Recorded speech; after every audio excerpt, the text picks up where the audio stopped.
Guys, may bagong portion tayo dito sa aking YouTube channel. Ito yung Attorney Elvin's Top 5. Ano yung Top 5? Ang Top 5, ito yung 5 items that immediately come off my mind.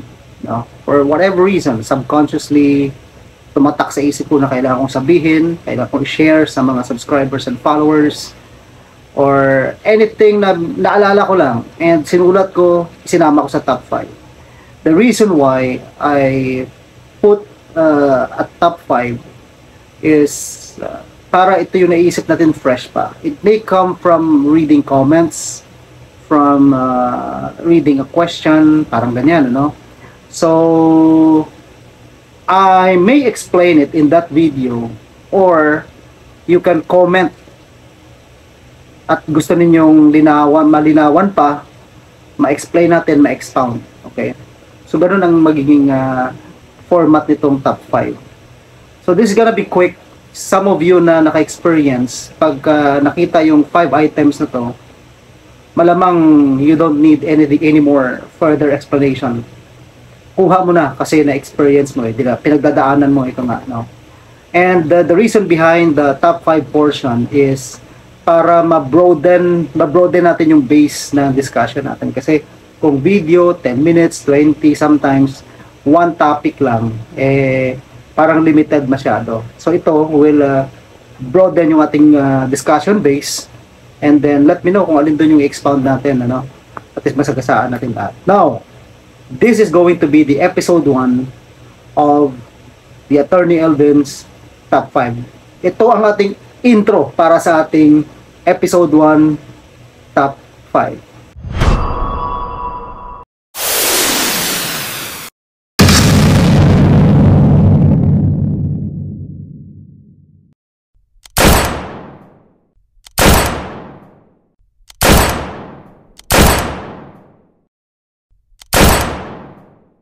Okay guys, bago tayo mag-proceed, shout out muna natin ating mga followers and subscribers.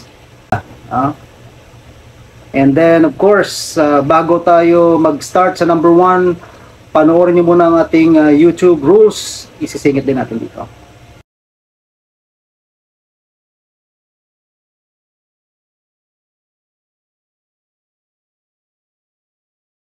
Okay, episode 1, Attorney Elvin's Top 5. Number 1, huwag pumirma kung ayaw mag-resign.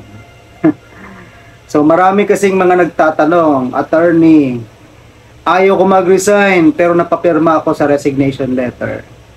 That's a big mistake. Kung ayaw mong mag-resign, huwag kang pumirma sa mga sulat na nakalagay nag-resign ka. Basic. Okay? Number 2, huwag umamin kung di naman ito ginawa o wala ka namang kasalanan. Okay? Maraming nagko-comment, maraming nagbibigay ng message sa atin dyan, nagpapadala. Attorney, kaya ako lang naman sinabing nawalan ang company ng gano'n at kasalanan ko, kaya ako nag-sorry, kaya ako nag-apologize, kasi para hindi ako makasuhan, para ang company hindi na magalit sa akin. Guys, kung wala kang kasalanan, kung wala ka namang ginawa, wag na wag kang umamin ng kung ano-ano. Okay? Manindigan ka. Marami sa inyo yung naglalagay dyan, attorney, inamin ko lang naman ng ganito, ng ganyan, pero hindi ko naman talaga ginawa para lang hindi na ako i-pressure. Guys, learn to deal with pressure. Okay? Be comfortable with the uncomfortable. Kung under investigation ka, that's really uncomfortable. But be comfortable with that to prove your innocence, to fight for what you believe in, to fight for the truth. Okay? Huwag yung aamin ka ng hindi mo naman ginawa para lang maging komportable ka. Umalis kayo dyan sa comfort zone niyo. Okay? Number 3, mag-quit claim lang kung natanggap o sure na matatanggap ang nasa usapan. Marami guys sa inyo ang nagsabi, attorney, napapirma ako ng quit claim, tapos hindi naman sinunod, etc. Pinag-usapan ganito, tapos wala naman pala. Ganito, kapag hindi ka sigurado hindi mataas ang chances na makukuha mo yung usapan ninyo sa quit claim. Huwag kang pumirma. Okay? Just make sure na practice ng company na talagang kahit na nakapirma ka na, binibigay pa rin sa'yo. Pero kapag ang kumpanya mo may history na maloko, may history na talagang marami ng empleyado na pinapirma na hindi naman binigay ang usapan, then magdalawang isip ka bago pumirma sa quit claim. Number 4, huwag magdemanda kung walang ebidensya. Take note lagi sa ating mga discussion. Meron tayong presumption, disputable presumption in favor of employer, disputable presumption in favor of employees. Kapag ang disputable presumption ay hindi pabor sa'yo, huwag kang magdemanda kung wala ka namang ebidensya. Kasi kapag nasa kabila ang disputable presumption, ibig sabihin, ikaw ang may burden of proof niyan.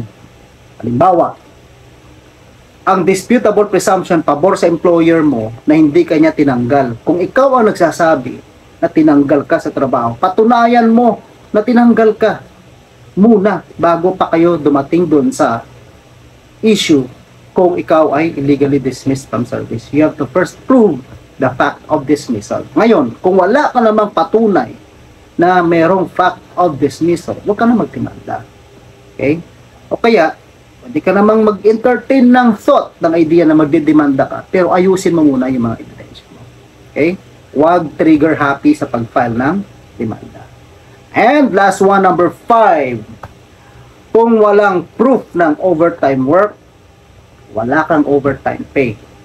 Kasi nga, sabi ng ating Supreme Court, itong overtime natin is incurred not in the ordinary course of business. Being so, the burden of proof of work lies with the claimant. Ikaw yun, employee ko, ikaw yun nakikinig, no?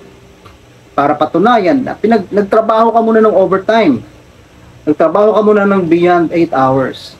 Only then, kapag napatunayan mo yan, na magiging entitled ka sa overtime work. Not only that, baka merong policy ang company ninyo na nag-require ng prior written authorization sa overtime. Pag wala yung dalawang yun, kung may ganong policy ang company mo, hindi ka may entitled sa overtime pay. So guys, yan ang ating top 5.